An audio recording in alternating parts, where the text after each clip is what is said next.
Aftermath and New Dawn. The war ended not with a great battle, but with a whisper. The remaining alien forces, leaderless and demoralized, sent a transmission to Earth 3 days after the flagship's destruction. It was simple. We surrender. Commander Hyunwoo, now General Hyunwoo Park, sat in his command center and stared at those 2 words for a long time. He thought about Seoul, about his family, about the billions who died. Then he thought about the humans still fighting, still bleeding, still dying every day this war continued. "Accept their surrender," he ordered, "but keep our weapons ready." The aliens landed their remaining ships in designated zones. They emerged slowly, their posture defeated, their weapons lowered. Human soldiers watched them with hard eyes, fingers never leaving triggers. Trust would take time, maybe forever. In a hospital tent near the ruins of Tokyo, Private Dae-hyun Kim lay in a bed, his body covered in bandages. Doctors said he was lucky to be alive. Dae-hyun didn't feel lucky. He felt empty. A nurse told him he was a hero. They'd found him and 6 other soldiers alive in the wreckage. When rescue teams finally boarded what was left of the flagship, 7 survivors out of 50. Heroes, they called them. Dae-hyun closed his eyes and saw the faces of the 43 who hadn't made it. "Heroes didn't haunt you like this. You have a visitor," the nurse said. General Hyunwoo walked in, looking older than his years. He pulled up a chair and sat beside the bed. "How are you feeling?" Hyunwoo asked. "Like I should be dead, sir." Hyunwoo nodded. "I know the feeling. I've been carrying that weight since Seoul." He was quiet for a moment. "I'm here to offer you a position.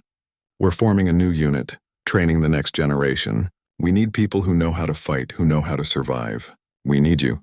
Dae-hyun looked at the ceiling. "I don't know if I can do this anymore, sir." "I'm not asking you to fight," Hyunwoo said. "I'm asking you to teach. Make sure the next soldiers are ready so maybe they won't have to go through what you did." Dae-hyun thought about it. Teaching seemed better than remembering. "I'll think about it, sir." Hyunwoo stood to leave, then paused. "The soldiers who died on that flagship, they gave humanity a future. Don't dishonor that by wasting yours." Across the Pacific, in a recovery center on the Mars colony, Ji-won woke up in a bed that was too comfortable. Her body ached, but she was whole. Mostly whole. Her left arm was gone, vaporized in the cruiser collision, but she was alive. "Welcome back, Admiral," a voice said. Ji-won blinked in confusion. "Admiral?" A man in a fresh military uniform smiled at her. "You've been unconscious for 2 weeks. A lot has changed. The war's over, we won, and you've been promoted. Someone needs to command humanity's new space fleet." "What fleet?" Ji-won asked. "We lost everything. Not everything. We have alien ships now, salvaged vessels, captured cruisers, and we're building our own, using their technology and our designs. The galaxy is going to learn that humanity isn't going away." Ji-won looked at her missing arm, then at the stars visible through the window. One arm was a small price for what they'd gained. "When do I start?" Back on Earth, Dr. Yoonji Choi worked in a laboratory that actually had power and proper equipment.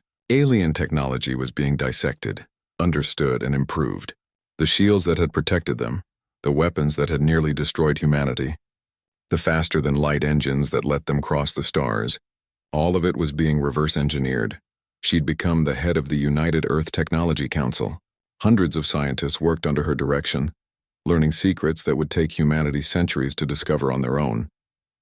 They were learning in months instead, but late at night, alone in her lab, she still saw the detonation button. She still heard Dae-hyun's voice on the radio before the explosion. Some discoveries came at too high a price. Her assistant entered with a tablet. "Dr. Choi, we've received a message. It's from the Galactic Council." Yoonji took the tablet. The message was simple but carried enormous weight. The Galactic Council, a federation of advanced species, was formally recognizing humanity as a spacefaring civilization. They were offering diplomatic contact and trade agreements. "They ignored us before," Yoonji said. "Why reach out now?" "Because we scared them," her assistant replied. "The Velkari Empire was one of the most powerful forces in this region of space, and we destroyed them in 4 months. Yoonji smiled bitterly. "Fear, not respect, but fear. I can work with that." In the Atlantic Ocean, Captain Bo-Ra Lee stood on the deck of a new submarine, this one built with both human and alien technology. She'd survived the surface attack, rescued by a passing transport ship. Most of her crew had survived too. Now she commanded an entire underwater fleet, tasked with protecting Earth's oceans and building hidden bases that would serve as humanity's last line of defense. Never again would they be caught unprepared. She looked at the water and thought about the submarines that hadn't made it back. Good people, brave people, who'd surfaced knowing they'd probably die. The ocean would remember them. She'd make sure of it. 5 months after the flagship's destruction, the United Earth government held its first official meeting. Representatives from every nation sat in a rebuilt hall in Geneva. General Taiyang Xin, now Secretary General, stood at the podium. "We didn't choose this war," he said. "It was forced upon us. We lost billions of people. We lost cities, cultures, histories. The Earth we knew is gone forever. But we're still here. We survived, and now we have a choice about who we become." The assembly listened as he outlined the new government structure. Not a perfect union, not a utopia, but a working alliance. Nations would keep their sovereignty but coordinate on defense, space exploration, and dealing with alien civilizations. "The universe is vast," Taeyang continued, "and we've learned it's not empty. There are thousands of species out there. Some may become friends. Others will be enemies. But all of them will know that humanity fought for its right to exist and won." The vote was nearly unanimous. The United Earth government was official. General Hyunwoo walked through a memorial park built where Seoul used to be. Millions of names were carved into black stone walls. He found his family's names and placed flowers beneath them. "We won," he said quietly to the names. "But the cost was everything. I hope it was worth it." A young girl, maybe 8 years old, approached him. She placed her own flowers on the wall. "My parents are here too," she said. "Did you know them?" "I didn't," Hyunwoo admitted. "But I know they were brave. Everyone on these walls was brave." "I'm going to be a soldier when I grow up," the girl said, "so this never happens again." Hyunwoo looked at her determined face and saw the future. A generation that would never forget, never forgive, and never allow humanity to be vulnerable again. "Then I'll make sure you're ready," he said. In orbit above Earth, the first human-designed starship completed its construction. It was massive, incorporating the best of human and alien engineering. Weapons bristled from its hull. Shields powered by quantum technology protected it, and its name was painted in letters 10 meters tall. Indomitable. Jiwon stood on its bridge during the dedication ceremony, her prosthetic arm working perfectly. Behind her stood a crew of humans ready to take their place among the stars. "This is Admiral Kang to Earth Command," she transmitted. "Indomitable is ready for shakedown cruise. Requesting permission to depart." Hyunwoo's voice came back from the planet below. "Permission granted, Admiral. Show them what humanity can do." The Indomitable's engines ignited and humanity's first true warship left Earth orbit, heading for the stars. 10 years passed. Earth healed. Cities were rebuilt, though they'd never be the same. The population slowly recovered. Children who'd never known peace grew up in a world preparing for the future. Dae-hyun became one of the most respected military instructors, training soldiers in the tactics that had won the war. He carried his scars, visible and invisible, but he carried them forward. Yoonji's Technology Council made breakthrough after breakthrough. Human ships now traveled faster than light. Human weapons could challenge any in the galaxy. Human shields were the envy of other species. Bora's underwater cities became marvels of engineering, capable of sustaining millions and building entire fleets in secret. Hyunwoo retired from military service but remained an advisor to the government. He spent his days writing the history of the war, making sure future generations understood both the cost and the necessity. Jiwon commanded a fleet of 50 warships, patrolling human space and occasionally intervening in the liberation of species still under Velkari control. Humanity didn't seek empire, but they helped those fighting for freedom. The Velkari Empire collapsed completely, torn apart by rebellions inspired by humanity's victory. The galaxy shifted, old powers falling, new alliances forming. And Earth became a regional power, respected by some, feared by others, but ignored by none. The Galactic Council sent a permanent ambassador to Earth. In their first meeting with the United Earth government, the ambassador said something that would become famous across human space.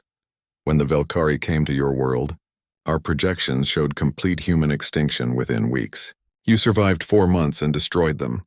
The Council must know how." General Taeyang, now an old man but still sharp, smiled. "We're predators. We evolved hunting. We spent thousands of years perfecting the art of killing. The Velkari had technology. The turning point Operation Daybreak began at dawn. Across 5 continents, resistance cells emerged from underground hideouts and launched simultaneous attacks on alien ground positions. Commander Hyunwoo led the Asian front, coordinating strikes on bases from Tokyo to Delhi. Explosions lit up the morning sky. Pulse disruptors disabled shields. Human soldiers poured into alien installations like water through cracks in a dam. The aliens responded exactly as predicted. They pulled forces from orbital defense to reinforce ground positions. Thexkar watched from his flagship as red alerts flashed across tactical displays. It's a diversion, he realized. They're trying to draw us down. But for what? He got his answer minutes later when every submarine on Earth surfaced simultaneously. Captain Bora stood on the deck of her submarine, watching as 46 other vessels broke through the waves around her. The sky above was filled with alien ships, and she was about to make herself the biggest target in the ocean. All boats fire everything, she ordered calmly. The water erupted with missiles, hundreds of them, climbing toward the sky in trails of smoke and fire. It was a suicide attack, and everyone knew it. The aliens would destroy the submarines once they revealed themselves. But that wasn't the point. The point was creating chaos. Alien ships immediately broke orbit to engage the surface threat. Energy beams lanced down, boiling the ocean and destroying submarines. Bora's vessel shook as an explosion hit the water nearby, sending up a wall of steam. "Dive, dive!" she shouted, even as her instruments showed critical damage. Some submarines made it back down. Most didn't. Bora's boat lurched as another blast struck close. Water flooded into the hull. The deck tilted sharply. "Abandon ship," Bora ordered. "Everyone out!" She was the last one off, sliding into the water as her submarine sank beneath the waves. Around her, sailors struggled in the churning sea. Rescue would come eventually, maybe. If there was anyone left to rescue them, but they'd done their job. The alien orbital defense was in disarray. Ships scattered across the planet's surface dealing with ground attacks and the submarine threat. The path to the flagship was open. "Now," Hyunwoo transmitted from Earth. "Ji-won, go now." In the darkness beyond the moon, the Mars fleet activated their engines. 200 ships cobbled together from mining equipment and salvaged alien technology, accelerated toward Earth. Ji-won sat in the lead ship, hands steady on the controls despite her pounding heart. "All ships, maintain formation until we hit their perimeter," she transmitted, "then scatter and attack. Don't try to be fancy. Just survive and shoot anything that moves." The fleet crossed the invisible line where alien sensors detected them. Alarms blared on the flagship. Thexkar spun around, staring at the new contacts on his display. "Impossible," he breathed. "Where did they get ships?" "Mars colony, sir," an officer reported. "Our intelligence said it was undefended." "Then your intelligence was wrong," Thexkar roared. "Recall all vessels. Defend the flagship." But his ships were scattered, dealing with ground threats and submarines. Only a handful were in position to intercept the Mars fleet. It wasn't enough. Ji-won's fleet hit the alien defenders like a hammer. The first 30 seconds were chaos. Ships exploded on both sides. Ji-won rolled her vessel, avoiding enemy fire by centimeters. Her weapons, crude plasma cutters meant for mining, tore into alien hulls. "Keep pushing," she shouted. "Get to the flagship." They lost ships by the dozen, brave miners and engineers who'd never fired a weapon in anger, dying in the cold darkness of space. But the survivors pushed through, and suddenly the flagship was in front of them, massive and imposing. "All ships concentrate fire on the docking bays," Ji-won ordered. "We need to make a hole for the boarding team." The combined firepower of 100 ships focused on one point of the flagship's hull. Shields flickered under the assault, then failed. Hull plating melted. A breach opened. "Assault team, you have your entrance," Ji-won transmitted to Earth. Hyunwoo's voice came back immediately. "Confirmed. We're launching now." A single small craft hidden among the Mars fleet detached and raced toward the breach. Inside were 50 soldiers, including Private Dae-hyun Kim. They'd been riding with the fleet, waiting for this moment. The craft slipped through the hole and crash-landed inside the flagship's docking bay. The ramp dropped, and Dae-hyun led the team out, rifle ready. Alien soldiers were already converging on their position. The bay erupted in weapons fire. Energy bolts and bullets filled the air. 3 humans fell in the first seconds, but the rest spread out. Taking cover behind alien equipment, push forward, Daehyun shouted. We need to reach the power core. They fought their way into the ship's corridors. The fighting was brutal and close. Aliens were bigger and stronger, but humans were desperate and trained for this kind of combat. Daehyun used every trick he'd learned, every tactic that had kept him alive for 3 months of hell. In the command center on Earth, Dr. Yoonji monitored the assault team's progress through stolen alien communication channels. She'd spent weeks studying the flagship's design from captured data. Now she guided the team through the maze of corridors. Turn left at the next junction. Her voice crackled through Daehyun's radio. The power core is 3 levels down. We're taking casualties, Daehyun reported between bursts of gunfire. Half the team is down. You have to keep moving, Yoonji said, her voice tight with stress. If you stop, you're dead anyway. They reached a shaft leading down. No time for careful planning. Daehyun grabbed a cable and rappelled down, firing his weapon at aliens below. Other soldiers followed. Bodies fell both ways, human and alien, tumbling into darkness. Outside the ship, Ji-won's fleet was being torn apart. Alien reinforcements had arrived, proper warships with heavy weapons. Her ship shook from repeated hits. Warning lights flashed across every display. This is Kang to all ships, she transmitted. I'm going to ram the nearest cruiser. Everyone else break off and scatter. You've done enough. Negative, Kang. Multiple voices responded. We're with you. Ji-won felt tears in her eyes, but her hands remained steady. Then let's make it count. She pointed her dying ship at an alien cruiser and pushed the engines to maximum. Behind her, 3 other human vessels did the same. They accelerated toward the enemy, ignoring the weapons fire that tore through their hulls. The collision was massive. 4 human ships struck the alien cruiser simultaneously, the explosions lighting up space like a new star. The cruiser broke apart and Ji-won's world went white, then black, then nothing. Inside the flagship, the explosions caused the entire vessel to shudder. Daehyun and his team were thrown against the walls. When the shaking stopped, only 25 soldiers remained on their feet. Keep moving, Daehyun ordered. They reached the power core chamber. It was massive. A sphere of pure energy suspended in the center of a huge room. Alien guards filled the space, protecting their ship's heart. This is it, Daehyun said to his team. We plant the charges and we either get out or we don't. But this ends now. They charged across the chamber. Half of them died before reaching cover. Daehyun took a hit to his shoulder but kept moving. He reached the power core and started planting explosives while his remaining team members provided covering fire. On the bridge, Thek's car finally understood what the humans were doing. They're going to overload the core. Stop them now. But it was too late. Daehyun finished placing the charges and armed them. 5 minutes until detonation. He tried to retreat, but alien soldiers blocked the exit. He was trapped. In Earth's command center, Yoonji watched the timer on her screen.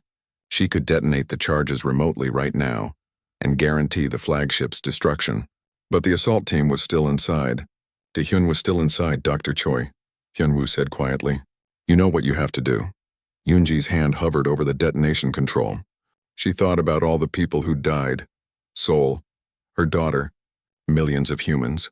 Then she thought about the 25 soldiers trapped on that ship. I'm sorry, she whispered and pressed the button. The power core exploded. The chain reaction was instant and catastrophic. The flagship systems overloaded. Secondary explosions ripped through every deck. The virus Yoonji had uploaded through the captured scout ship, sleeping dormant in the alien network for weeks, activated at that moment. It spread through the fleet like wildfire, disabling shields across every remaining vessel. Thekskar stood on his bridge as everything collapsed around him. In his final moment, he finally understood. These weren't primitives. These weren't prey species. These were something the Velkari Empire had never encountered before. These were survivors. The flagship exploded and the shockwave disabled nearby alien vessels. On Earth, humans watched as the sky lit up with the death of their enemy's command ship. But the celebration was muted. Hyunwoo thought about the 50 soldiers on that ship. Bora floated in the ocean. Watching her submarine fleet burn, Yoonji sat at her console, hands shaking, knowing she'd killed 25 people to save billions. In the wreckage of the alien cruiser, Ji-won's escape pod tumbled through space. She was alive barely, watching through the small window as the battle unfolded. The aliens were broken, retreating, defeated. We won, she whispered before passing out. Back on the flagship in a damaged corridor near the power core, Dae-hyun opened his eyes. Adaptation. 3 weeks had passed since the invasion began. The world above ground belonged to the aliens, but beneath the surface, humanity was far from defeated. Commander Hyun-woo stood in what used to be a subway maintenance tunnel deep under Seoul. Now it served as the headquarters for the resistance. Dim lights flickered overhead as dozens of people worked at makeshift computer stations, coordinating with other underground cells across the planet. Report from Tokyo, an officer said. They hit an alien supply depot last night, destroyed 3 transport vehicles before disappearing into the sewers. Hyun-woo nodded, marking the location on a digital map. Small victories, but they were adding up. The aliens controlled the cities above, but they couldn't control what they couldn't find. Humans had gone underground, literally, using subway tunnels, old mining shafts, natural caves, and even the sewers to move unseen. The aliens expected humanity to surrender after that first devastating day. Instead, humans vanished like ghosts. Dr. Yoonji worked in a corner of the tunnel that had been converted into a laboratory. The equipment was salvaged from destroyed facilities, pieced together with whatever she could find. It wasn't much, but it was enough. In front of her sat pieces of an alien scout ship that had been shot down during the first week. She'd been studying it non-stop, barely sleeping, barely eating.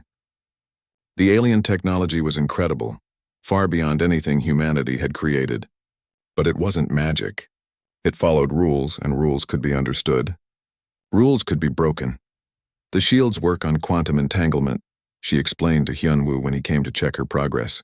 They create a field that disperses kinetic energy across multiple dimensions. That's why bullets and missiles don't work. Can we break them? Hyun-woo asked. Yoonji's eyes were red from exhaustion, but they sparkled with excitement. Yes. The entanglement operates on a specific frequency range. If we can disrupt that frequency, the shields collapse. I'm building a device now. I call it a pulse disruptor. How long until it's ready? 2 days. Maybe 3. But I can only make one with what we have. We need more materials, Hyun-woo smiled grimly. Then we'll get you more materials. Above ground, Private Dae-hyun had become something he never expected. A symbol. A week ago, a civilian had filmed him fighting an alien walker, one of their large mechanized weapons. He'd been trapped in a building with a dozen civilians when the walker approached. Instead of hiding, Dae-hyun had grabbed every explosive he could carry, climbed to the roof, and jumped onto the walker as it passed. The video showed him planting charges while the walker tried to shake him off. He held on, finished his work, and jumped clear just as the explosives detonated. The walker collapsed in a heap of twisted metal. The video went viral through the underground networks. People called him the soldier who wouldn't run. Resistance cells painted his silhouette on walls with the words, "We adapt," underneath. Dae-hyun himself thought the attention was ridiculous. He'd just done what needed to be done. But now Hyun-woo had recruited him for something bigger. He sat in a briefing room with 11 other soldiers, all chosen for special skills. "This is a suicide mission," Hyun-woo said bluntly. "We need alien technology. That means raiding one of their bases. Most of you probably won't come back." Nobody left the room. Dae-hyun looked at the faces around him.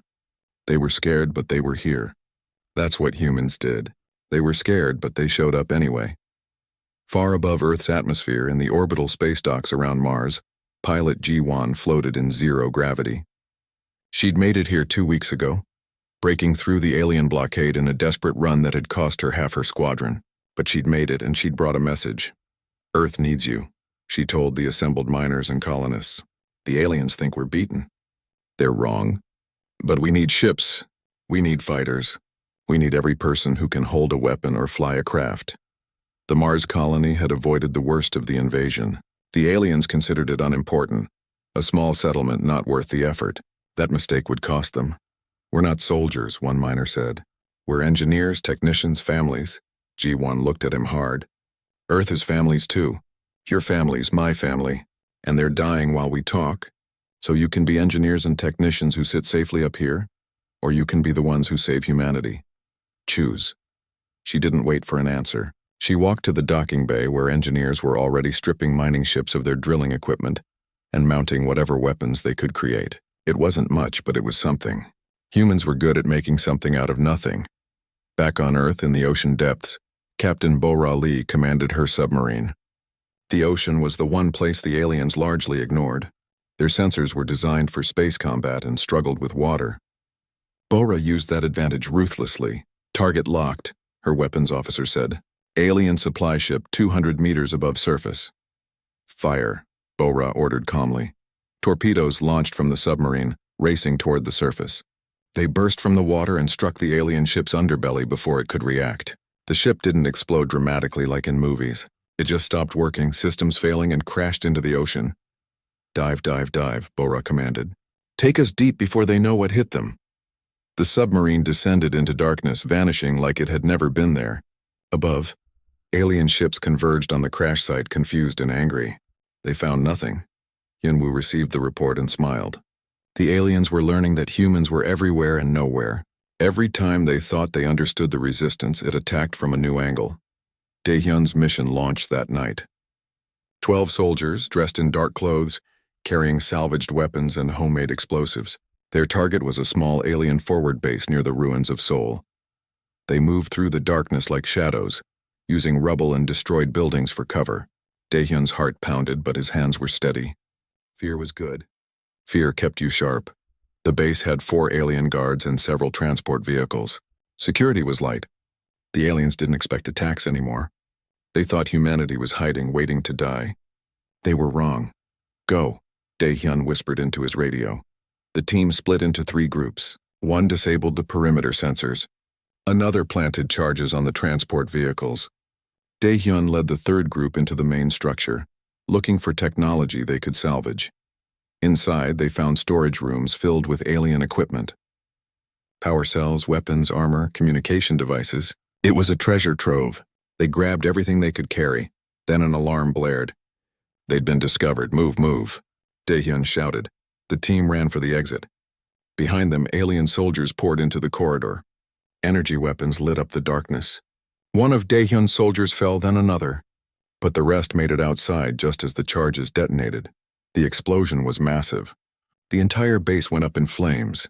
Alien vehicles destroyed, supplies ruined. The surviving team members disappeared into the ruins, alien soldiers chasing but losing them in the maze of destroyed buildings. When Daehyun made it back to the underground base, he had 3 others with him. 8 soldiers dead, but they'd succeeded. They dumped bags of alien technology in front of Yoonji. Will this help? Daehyun asked, breathing hard. Yoonji's eyes went wide. Yes, this is exactly what I need. Give me 4 days and I'll have your pulse disruptors, but they didn't have 4 days. The aliens had had enough of humanity's resistance. Warlord Thexkar issued an order that would change everything. Make an example, he commanded. Choose one of their cities and destroy it completely. Show them what happens when they resist. The target was chosen, Seoul, the city where the resistance had first begun. The city where Hyunwoo's family still lived in underground shelters. Orbital weapons charged. Massive energy built up in the alien capital ships. In the underground command center, sensors detected the power surge. Sir, an officer said, voice breaking. They're going to hit Seoul. Orbital bombardment. We have 10 minutes. Hyunwoo's face went white. His wife, his 2 children. They were in the southern shelter network. Evacuate everyone. Sound the alarms. Get them deeper, get them. He didn't finish. Everyone in the room knew the truth. 10 minutes wasn't enough time. Not nearly enough. The beams came down from the sky like pillars of light, each one carrying more energy than a nuclear weapon. They struck the ruins of Seoul and kept going, punching deep into the earth. The underground shelters collapsed. Tunnels caved in. Millions died in seconds. Hyunwoo fell to his knees, tears streaming down his face. His family was gone. His city was gone. Everything he'd fought to protect was gone. But around him, the resistance didn't break. It hardened. Every person in that command center had lost someone. Every human on Earth had lost something. The message spread through the underground networks within hours. No mercy.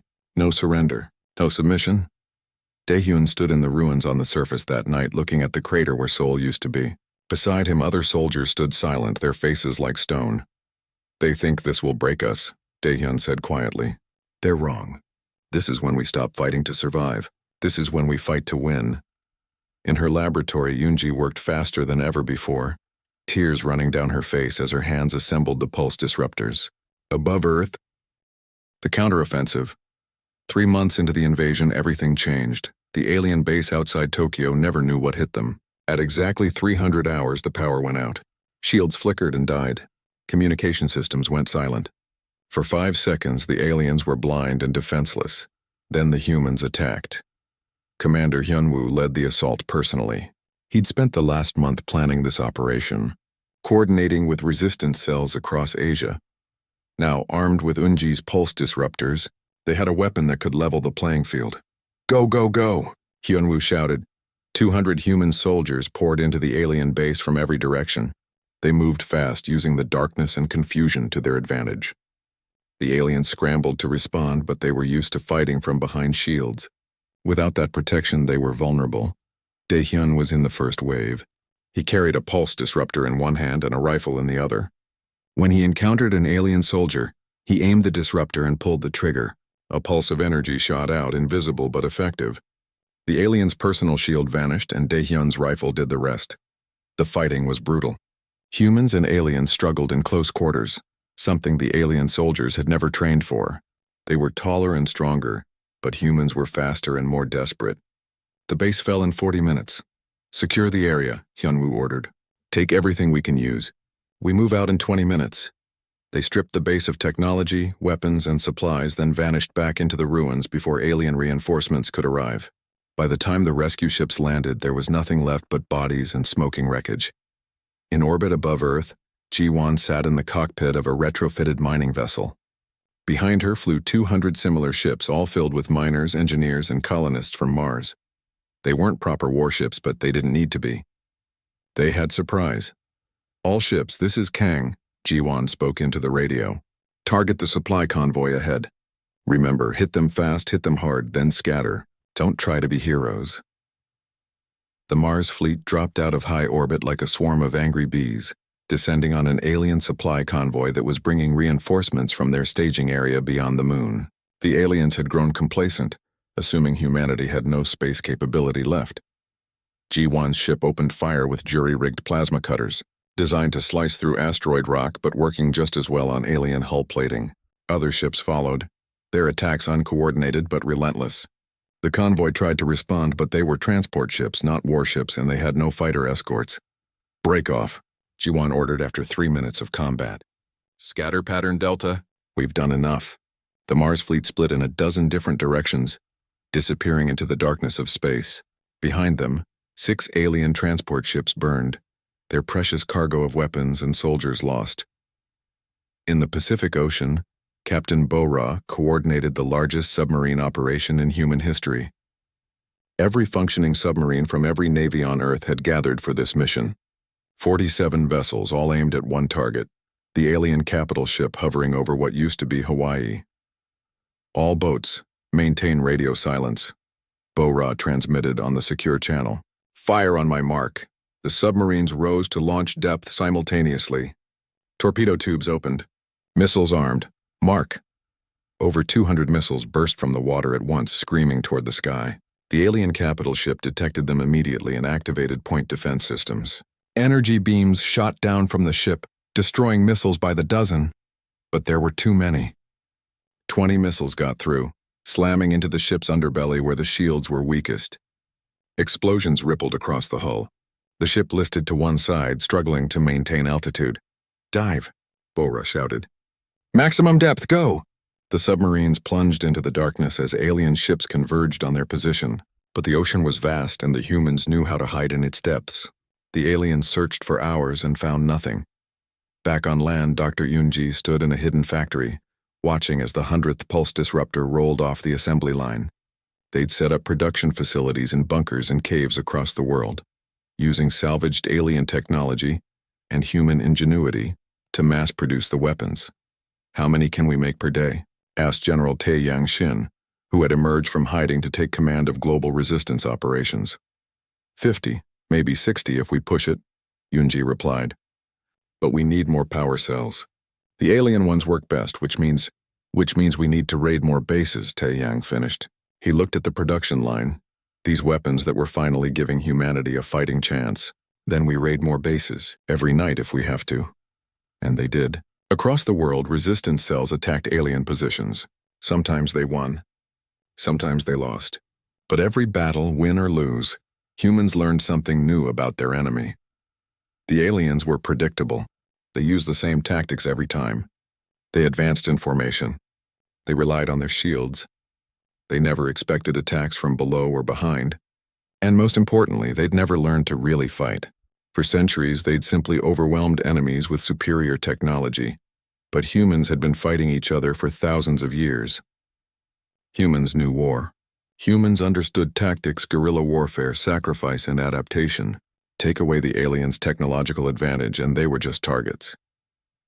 Warlord Thexkar stood in his command chamber, staring at the tactical displays in disbelief.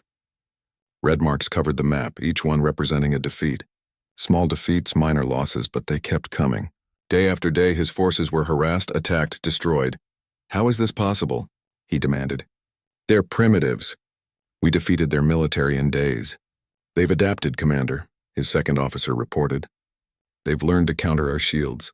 They attack from unexpected vectors. They use their knowledge of the terrain against us. And they refuse to surrender." Thexkar slammed his fist on the console. "And then we exterminate them. Burn their cities. Poison their atmosphere. No more mercy. Commander, we've already destroyed Sol as an example. It only made them fight harder. These beings, they're different from other species we've conquered. Pain doesn't break them. Death doesn't frighten them. They embrace it." For the first time in his long life, Thexkar felt something he'd never experienced before. Doubt Hyunwoo received intelligence from an unlikely source, a captured alien soldier.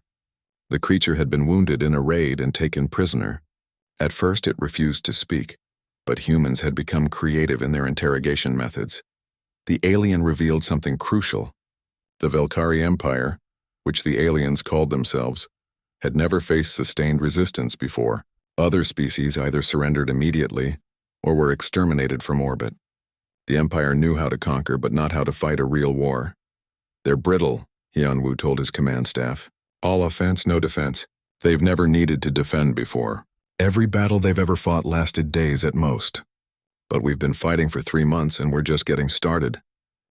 The arrival, the sky above Seoul turned dark at exactly 3:47 p.m. Not from clouds or storms, but from something else. Something impossible. Commander Hyunwoo Park stood in the defense center, staring at screens that showed the same terrifying image repeated across every monitor. Ships. Massive alien ships that blotted out the sun over major cities worldwide. His coffee mug slipped from his hand and shattered on the floor, but he barely noticed. "Sir, we're getting reports from Tokyo, New York, London, Moscow. They're everywhere," a young officer said, his voice shaking. Hyunwoo's mind raced. 42 years of military training kicked in, pushing aside the fear that threatened to freeze him. He grabbed the communication device. "All units, battle stations. This is not a drill." Across the city, Dr. Yoonji Choi was in her laboratory at the Quantum Research Facility when the alarms blared. She looked up from her equations to see darkness where the afternoon sun should be. Her hands trembled as she walked to the window. The ship hovering above was crystal-like, reflecting light in ways that seemed to bend reality itself. "Impossible," she whispered, but her scientific mind was already working, already analyzing, already questioning. What kind of technology could move something that massive? What kind of energy source powered it? In the barracks across town, Private Dae-hyun Kim was cleaning his rifle when the emergency siren started. He was young, barely 23, fresh from training. He'd joined the military thinking he'd spend his time on peacekeeping missions or disaster relief. He never imagined this. "Move, move, move," his sergeant shouted. "Everyone to transport vehicles. We're deploying to the city center." Dae-hyun's heart pounded as he grabbed his gear and ran. Around him, other soldiers did the same, their faces pale but determined. None of them knew what they were running toward. High above the Pacific Ocean, pilot Ji-won Kang was flying a routine patrol when her radio exploded with urgent messages. Her cockpit displays lit up with warnings and alerts. She banked her fighter jet hard and looked up through the canopy. "Oh my God," she breathed. The alien fleet was even more massive from this height. Dozens of ships, each one larger than any building humanity had ever constructed, floating in perfect formation. Her training told her to return to base, But something else made her climb higher, closer, studying the enemy. That's when the first attack began. Beams of purple light shot down from the ships, striking military installations around the world. Satellites exploded in orbit. Communication towers melted. Defense systems went dark. The aliens weren't here to talk. They were here to conquer. In the Seoul Command Center, Hyunwoo watched in horror as red marks appeared on the tactical map. Each mark represented a destroyed target. "Get me a damage report," he ordered. "And someone tell me what those ships are made of." The response came quickly and wasn't good. "Sir, our missiles are ineffective. We fired everything we have at the ships over Beijing and Moscow. The weapons just bounce off.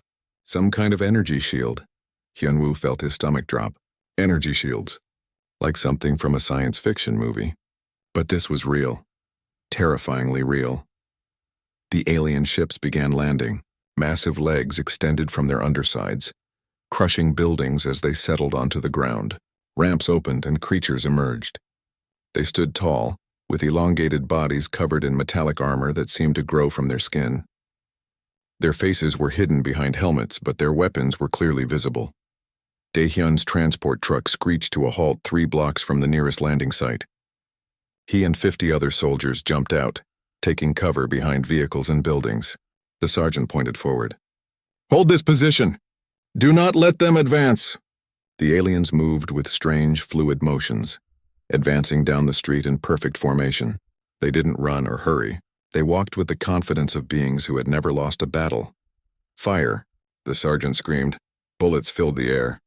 Rockets launched from shoulder-mounted weapons. Explosions rocked the street. Daehyun fired his rifle until the barrel was hot, pouring everything he had at the approaching enemy. The aliens barely slowed down. Their shields absorbed the bullets like raindrops. When a rocket did hit one of them directly, the aliens stumbled but didn't fall. They returned fire with weapons that shot bright energy bolts. The soldier next to Daehyun was hit and simply ceased to exist, vaporized instantly. "Fall back," the sergeant ordered. "Fall back now." Daehyun ran. He'd never run so fast in his life. Behind him, he heard screams and the sound of alien weapons tearing through his unit. Of the 50 soldiers who'd deployed, maybe 20 made it to the next defensive line. In her laboratory, Yoonji watched the news coverage on every screen. The aliens were winning. Everywhere.